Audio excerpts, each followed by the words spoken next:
শুধু ক্ষমতার পরিবর্তন নয়, রাজনীতির নিয়ম বদলাতে হবে বলে মন্তব্য করেছেন জাতীয় নাগরিক পার্টি এনসিপির আহ্বায়ক নাহিদ ইসলাম।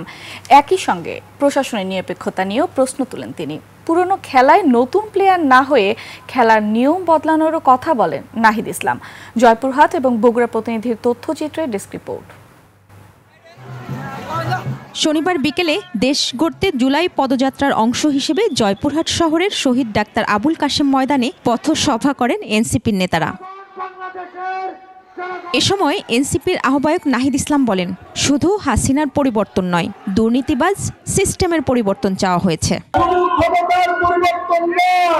শুধু দলের পরিবর্তন নয়, এই মাফিয়া দুর্নীতিবাজ সিস্টেমের পরিবর্তন করতে হবে। এদিকে বগুড়ার এক পথসভায় নাহিদ বলেন, পুরনো খেলায় নতুন প্লেয়ার না হয়ে খেলার নিয়ম বদলাতে হবে।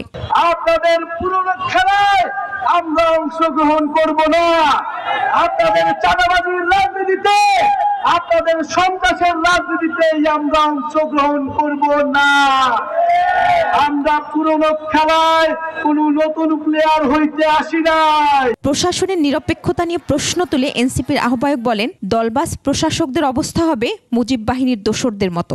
24-এর গণঅভ্যুত্থানের পরে আমাদের দাবি নিরপেক্ষ প্রশাসন, নিরপেক্ষ পুলিশ এবং নিরপেক্ষ আদালত নিশ্চিত করতে হবে।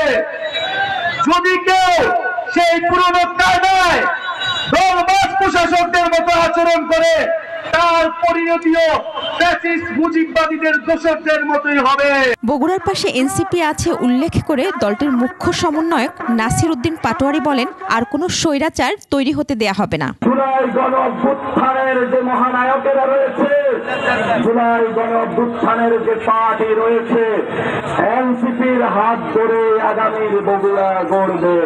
এর আগে পর্যটন মোটেলে জুলাই আন্দোলনের শহীদ পরিবার ও আহতদের সাথে দেখা করেন এনসিপির নেতারা। মহিমা পলি, ডেস্ক রিপোর্ট, 21 টেলিভিশন।